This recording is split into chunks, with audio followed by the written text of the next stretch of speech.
Imaginez-vous dans un ascenseur avec une personne qui vient de faire une présentation impeccable au conseil d'administration.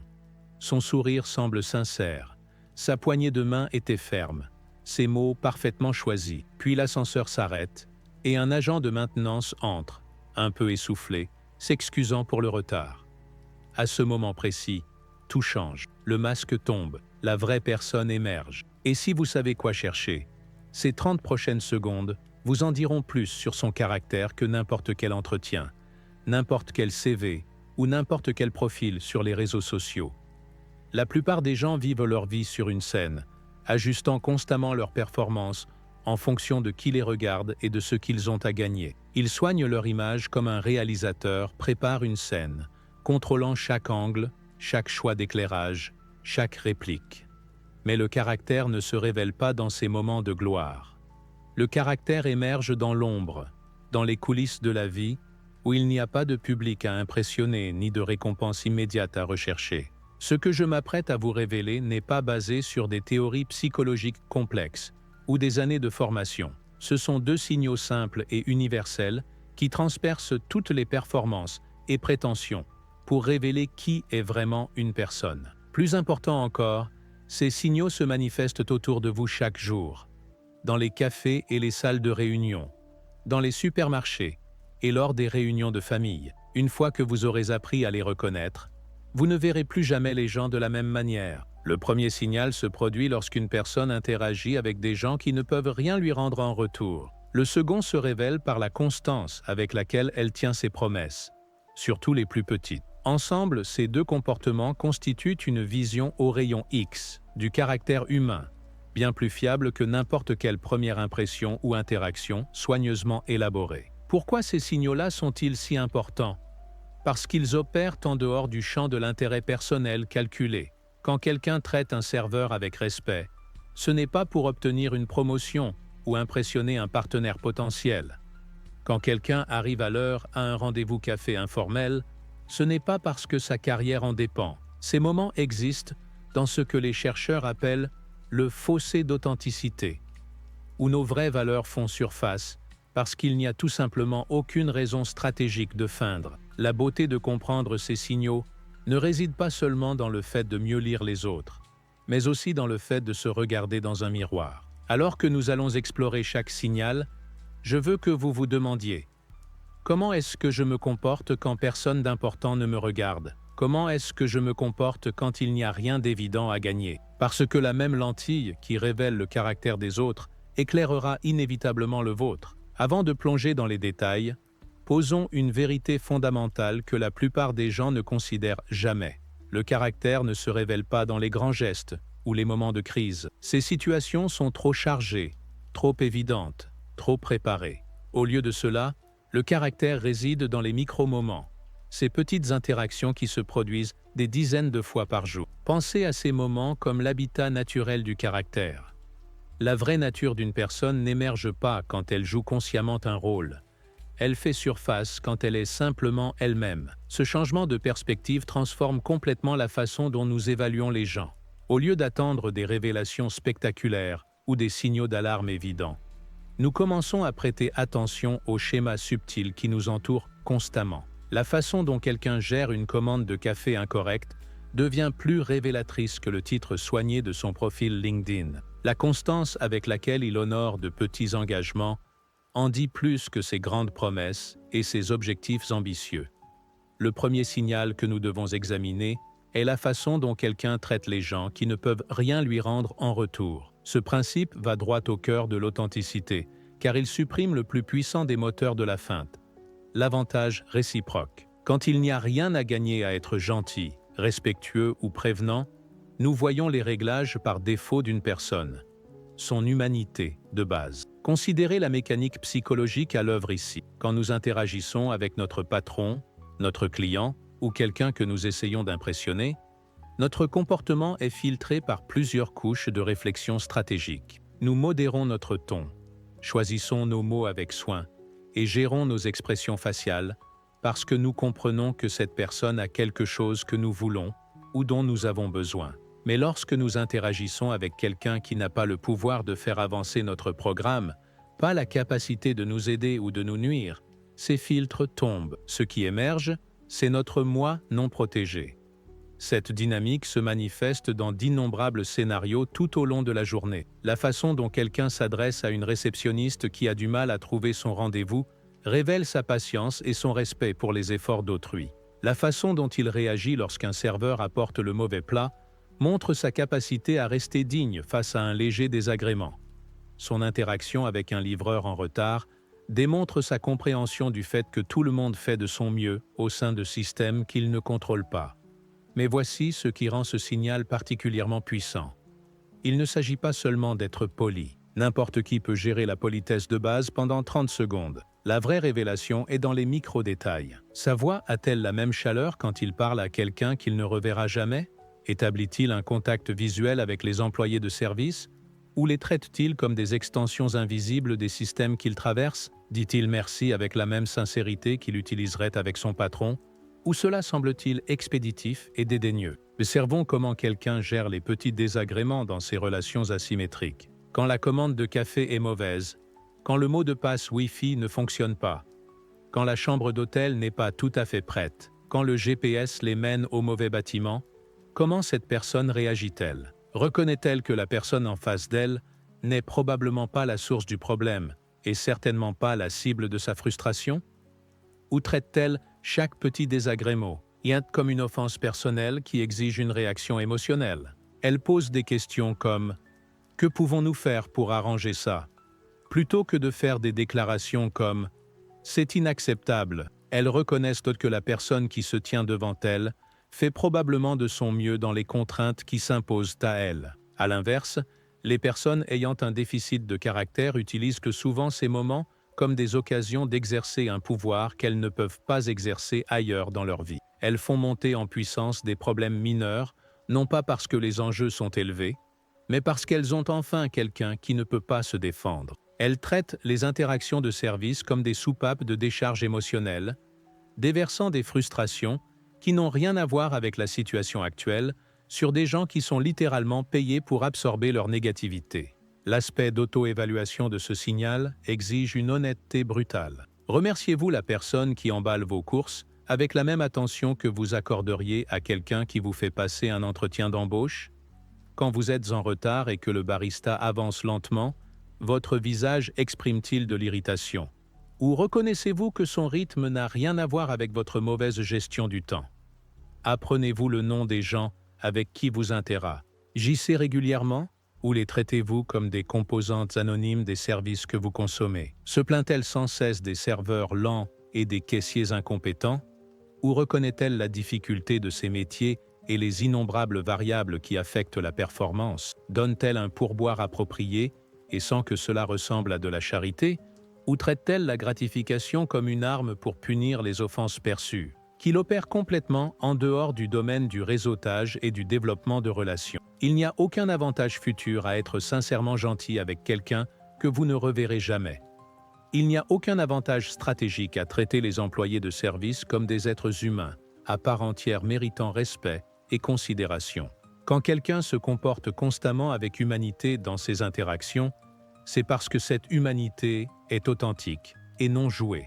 Passant de l'observation à l'application pratique, commencez à prêter attention à ces interactions dans votre vie quotidienne, tant les vôtres que celles des gens qui vous entourent. Remarquez comment les collègues traitent le personnel de restaurant lors des déjeuners d'affaires. Observez comment les partenaires romantiques potentiels interagissent avec les chauffeurs Uber ou les employés de cinéma. Regardez comment les membres de la famille réagissent lorsque les représentants du service client ont du mal à résoudre leurs problèmes. Le second signal qui révèle un caractère authentique est encore plus subtil, mais tout aussi puissant. La constance avec laquelle une personne tient ses promesses, en particulier les plus petites, qui semblent insignifiantes. Ce signal fonctionne comme un détecteur de caractère car il mesure l'alignement entre les paroles et les actions de quelqu'un dans le temps. Et ce, dans des situations où les enjeux semblent faibles, mais où les schémas sont révélateurs. La psychologie derrière le respect des promesses est plus profonde que la simple fiabilité. Quand quelqu'un prend un engagement et le respecte, il communique plusieurs messages importants simultanément. Premièrement, Il dit que vous êtes assez important pour qu'il organise sa vie autour de la parole qu'il vous a donnée. Deuxièmement, il démontre que ses promesses ont du poids dans son esprit, qu'il ne parle pas à la légère et ne s'engage pas facilement. Troisièmement, il montre que son identité inclut le fait d'être quelqu'un dont la parole peut être fiable, même si personne ne lui reprocherait de faire preuve de flexibilité.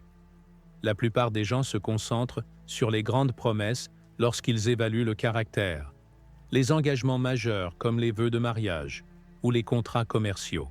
Mais ces grandes promesses sont souvent soutenues par des systèmes externes, des conséquences juridiques ou une pression sociale qui rend le respect de la parole presque inévitable. Les promesses les plus révélatrices sont les petites.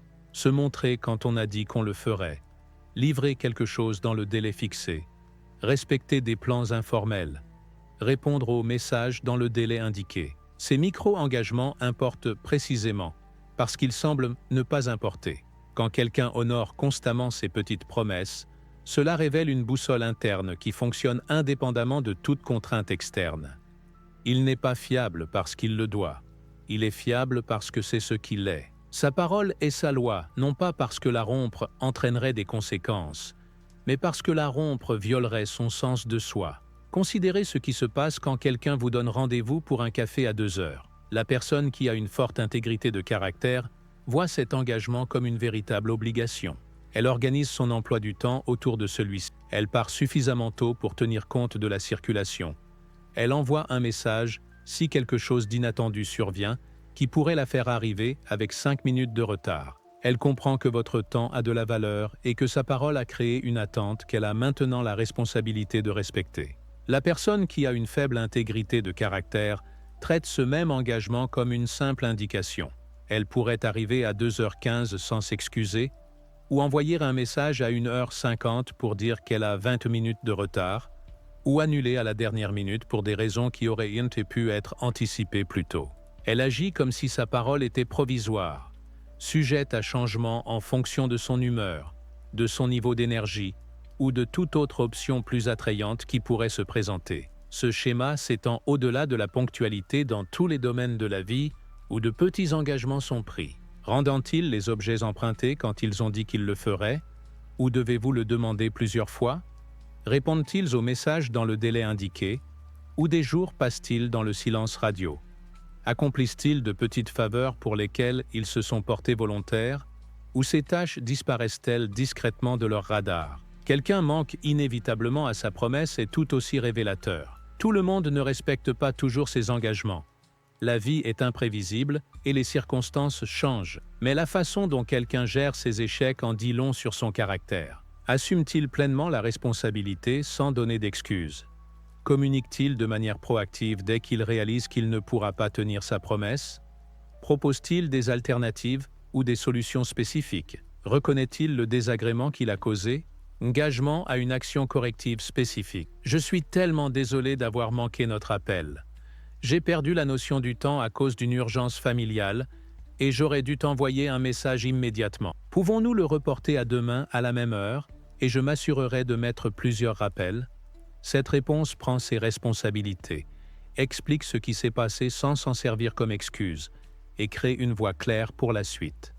La réparation d'une promesse immature est très différente. Dérobade, minimisation, recherche d'excuses et engagement vague à faire mieux. « Oh, désolé, je suis en retard.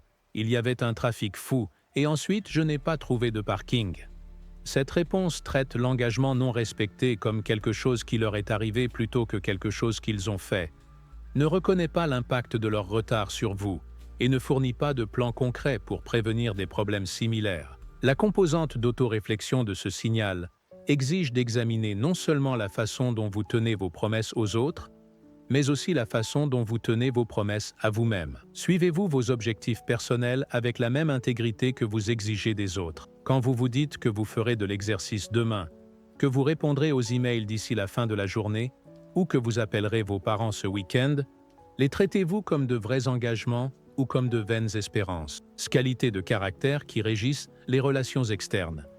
Quelqu'un qui ne respecte jamais ses promesses envers lui-même pratique essentiellement la malhonnêteté et le manque de fiabilité en privé.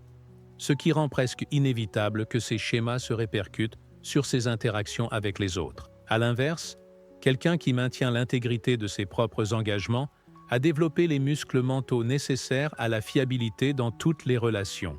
L'application pratique de ce signal implique à la fois de mieux délimiter vos propres engagements et d'observer les schémas dans la façon dont les autres gèrent les leurs. Commencez par devenir plus conscient de chaque promesse que vous faites, aussi petite soit-elle. Quand vous dites à quelqu'un que vous lui enverrez un message plus tard, définissez ce que signifie « plus tard » et respectez ce délai. Quand vous acceptez de vous rencontrer à une heure précise, traitez cette heure comme sacrée. Quand vous vous portez volontaire pour faire quelque chose, mettez-le immédiatement dans votre calendrier et exécutez-le complètement. À mesure que vous développez vos propres muscles de respect des promesses, vous deviendrez plus à l'écoute de la façon dont les autres gèrent leurs engagements. Vous remarquerez qui est constamment fiable et qui a une relation plus décontractée avec sa parole. Vous verrez la différence entre les gens qui promettent trop parce qu'ils veulent faire plaisir sur le moment, et ceux qui promettent avec modération parce qu'ils privilégient le respect de la parole donnée plutôt que la première impression. La forme la plus insidieuse du manque de fiabilité est la surpromesse chronique. Ces personnes disent « oui à tout », se portent volontaires pour des projets pour lesquels elles n'ont pas de temps, et font de grands engagements qu'elles n'ont aucune chance réaliste de tenir. En surface, cela peut sembler généreux ou enthousiaste, mais cela révèle en fait une mauvaise connaissance de soi et une volonté de créer de la déception plutôt que d'avoir des conversations difficiles dès le départ. Quelqu'un qui a une forte intégrité de caractère comprend sa propre capacité et s'engage en conséquence. Il préfère promettre moins et livrer plus que de créer un schéma d'excitation suivi de déception. Il dit non aux demandes qu'il ne peut pas accomplir avec excellence et négocie des délais réalistes au lieu d'accepter des échéances impossibles. Au cours d'une semaine, ces deux signaux créent une image complète du caractère de quelqu'un, plus précise que des mois d'interactions informelles. Lorsque vous commencez à prêter attention à la façon dont les gens traitent ceux qui ne peuvent rien leur rendre en retour et à la constance avec laquelle ils honorent leurs engagements, vous développez ce qui s'apparente à une vision au rayon X du caractère. La personne qui est constamment gentille avec les employés de service et d'une fiabilité religieuse avec ses promesses est quelqu'un dont le caractère est profond. Son bon comportement n'est pas situationnel ou stratégique, c'est simplement ce qu'elle est. Ce sont les personnes que vous voulez comme amis, collègues, partenaires romantiques et associés d'affaires, car leur caractère a été testé dans les petits moments et s'est avéré authentique. À l'inverse, quelqu'un qui traite mal les employés de service ou qui entretient une relation décontractée avec ses engagements révèle des déficits de caractère qui finiront par vous affecter directement. Le même égoïsme qui le rend impatient avec un caissier lent le rendra éventuellement impatient avec vous. Le même mépris pour le temps des autres qui le rend chroniquement en retard aux réunions informelles le rendra un jour peu fiable dans des situations qui comptent pour vous. La beauté de ces signaux est qu'ils ne nécessitent aucune formation spéciale pour être observés et aucune confrontation pour collecter des données. Vous n'avez pas à créer de situations de test ou à poser des questions embarrassantes. Vous devez simplement prêter attention à ce qui se passe déjà autour de vous chaque jour. L'information est là. La plupart des gens ne sont tout simplement pas formés pour en voir la signification. En commençant à appliquer ces informations, rappelez-vous que l'observation du caractère est plus efficace lorsqu'elle est combinée avec le développement du caractère. Utilisez la même lentille que vous appliquez aux autres pour examiner votre propre comportement. Êtes-vous la personne qui traite tout le monde avec un respect constant, quelle que soit sa capacité à vous aider? Êtes-vous quelqu'un dont la parole peut être fiable dans les petites choses comme dans les grandes? Le caractère se révèle dans les marges de la vie, dans les moments qui semblent insignifiants, mais qui créent les schémas qui nous définissent. En apprenant à lire ces signaux, vous vous équipez pour choisir de meilleures relations et pour devenir le genre de personne en qui les autres peuvent avoir confiance et qu'ils peuvent respecter. Commencez aujourd'hui par remarquer une interaction où quelqu'un traite un employé de service et observez comment il gère la situation. Remarquez une petite promesse que quelqu'un vous fait et voyez s'il la tient. Puis tournez cette même attention vers votre propre comportement et engagez-vous à faire preuve d'intégrité dans ces moments qui semblent anodins. Parce qu'en fin de compte, le caractère ne se construit pas dans les grands gestes ou les moments de crise. Il se construit, un petit choix à la fois, dans des situations où personne ne tient le score, mais où tout le monde regarde.